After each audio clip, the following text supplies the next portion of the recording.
It's September the 13th, 2021, and the federal election is now 1 week away. On this channel, I talk about a lot of things that somewhat touch on politics because of how politics influence the law.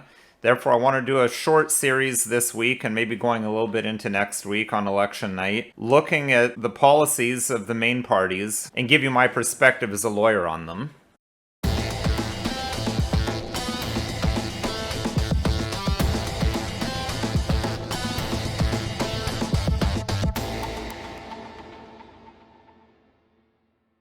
Hello, my name is Nicholas Wansbutter. I'm a criminal defense lawyer in Stratford, Ontario, Canada, and welcome to Don't Talk TV. So, as I've said on this channel before, and I've said in some other interviews, the law is really downstream of politics. Now, politics are downstream of culture, but we're in the midst of a federal election, so I thought I'd take a look at what's being proposed by some of the parties on important issues. I can't go through every single party, but I'm going to go through the main ones. And the first issue I want to look at is that of mandatory vaccines and vaccination passports. I've made my position as a lawyer very clear on this channel in previous episodes, specifically episodes 51 and 57, that vaccine passports and absolutely mandatory vaccines are coercive. They're medical battery in my view. They're unlawful.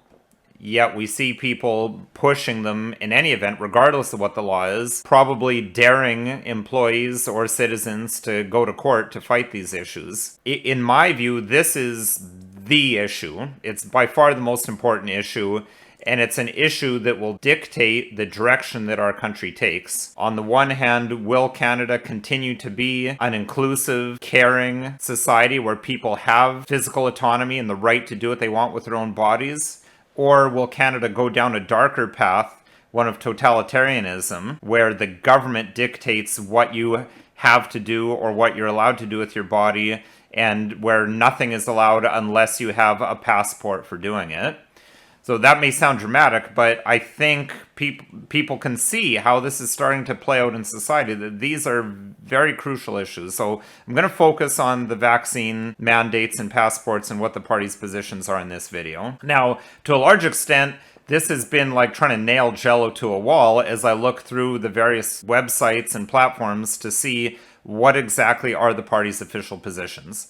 For the most part, they don't have official positions on their website, although if you dig through press conferences and press releases and news articles, you can figure out what the position of a given party is. So let's start with the incumbents, the party that's was the government and is hoping to continue to form the government, the Liberal Party of Canada. So looking at their platform page, I'll give them credit. They actually clearly have their position on COVID-19 laws right in their platform. So if we click on their finishing the fight against COVID-19, they have listed here mandatory vaccines on planes, trains, and in the federal public service. Support for proof of vaccination credentials, in other words, vaccine passport. This is in keeping with the press conference that was made shortly before the election. The Liberal Party of Canada is going to force all federal employees to be vaccinated with a COVID-19 vaccine or lose their jobs, and they're going to implement a federal vaccine passport. If we look next at the Conservative Party of Canada, they've got their Secure the Future, Canada's Recovery Plan platform, which is very short on details. I mean, let's just go through, look here. They're going to secure jobs, secure accountability, secure mental health, secure the country, and secure our economy. None of these talk about COVID-19 and what their position is, so we have to go to the media. So going here to a CBC article, this is from August the 19th, 2021, and this article is entitled, "O'Toole takes a position on mandatory vaccines and clarifies the debate." So if we go down here, they have Mr. O'Toole's position. So they say that instead of requiring vaccination, O'Toole said, a government led by him would require unvaccinated public servants to take daily rapid COVID-19 tests, while unvaccinated passengers would have to take rapid tests before boarding a plane, train, or cruise ship. So the Conservative Party position would certainly seem to be less draconian than the Liberal Party, but we're still talking about mandatory vaccines. You have to put that into your body or you're going to face consequences, although not quite as severe consequences. And in terms of vaccine passports, I think we can look to this article here from Global News from September 4th. And that one is titled, O'Toole Promises to Implement National Proof of COVID-19 Vaccination System. And if we go here, it just says, Conservative leader Aaron O'Toole is the latest federal party leader to promise a national system for proving residents have been vaccinated against COVID-19. And I think while we're on this page, we can just look to confirm here. NDP leader Jagmeet Singh has called for a national system and criticized Liberal leader Justin Trudeau for not implementing one sooner. I think we can safely say Conservative Party, although it's not in their platform, what their leader is saying is they will mandate vaccines as well, albeit with less draconian consequences, and they'll do a vaccine passport. So continuing down the list, let's see what the NDP says. So the NDP, unlike the Conservatives or the Liberals, has a very detailed policy. They've got their whole platform laid out here. It's got all kinds of detail in here. What it doesn't have is a clear position on COVID-19 things. So again, we've got to look at statements of the leader. If we look here, this is an NDP press release statement from NDP leader Jagmeet Singh on mandatory vaccinations.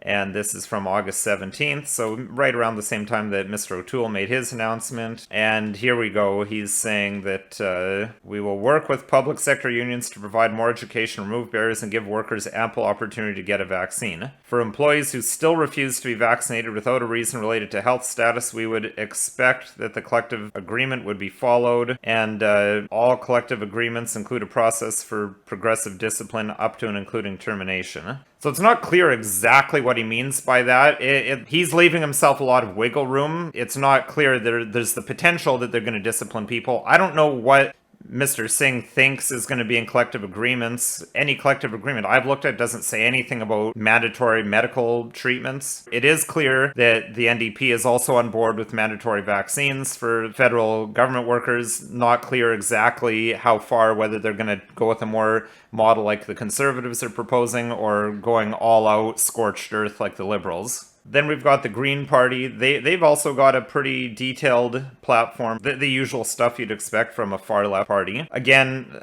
I searched for COVID-19, nothing in this platform about that specific to passports and mandatory vaccination. But again, if we pull up a press release here, August 18th statement from the leader of the Green Party, Annamie Paul, she questioned the Liberals' motives in announcing a plan for mandatory vaccine 2 days before calling an election. She says, every person in Canada who is eligible to be vaccinated should do so as soon as possible. However, we know that there are people who are unable to get vaccinated for legitimate reasons, whether those be medical conditions, religious or cultural convictions, or that live in rural communities with limited access. So the Green Party is a little bit more nuanced than the others, and unlike the NDP and Liberals and Conservatives, recognizes that people may have legitimate reasons. And it's interesting that the Green Party includes cultural as well as religious beliefs. So not totally clear how they're going with that, but it seems to suggest they would go with mandatory vaccines at the federal employee level, but there will be quite a bit of leeway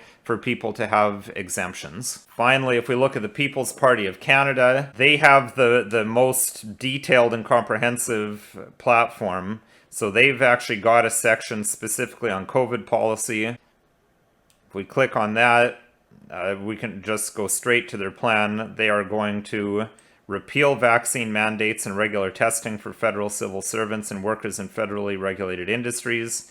And they're going to repeal vaccine passports for travelers, and they're going to oppose vaccine mandates, vaccine passports, and other authoritarian measures imposed by provincial governments. So the People's Party of Canada, their position is crystal clear and puts them in stark contrast from the others. Clearly, they're the only of the major parties who unequivocally will not force people to be vaccinated and will not impose a federal vaccine passport and will also oppose provincial vaccine passports. So if this is an issue that concerns you, I've stated I think this is the issue. This could be for all the marbles, how the mandatory vaccination thing and the vaccine passports plays out. So I'd urge viewers to carefully consider what I've laid out here. I think we can see the legal implications are very clear. 4 parties would take us in one direction, 1 party would take us in another direction. So it's all about the type of Canada that you want to live in and inform your voting accordingly. This video is not legal advice. If you need legal advice, contact a lawyer. You can call another lawyer or myself. My 1-855 number and my website are listed below.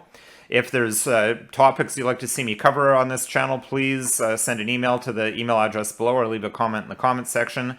And if you found this video at all interesting, helpful, or informative, please consider liking, sharing, subscribing, following me on social media, and also don't forget that we're available on multiple platforms, including YouTube, Odyssey, and Rumble.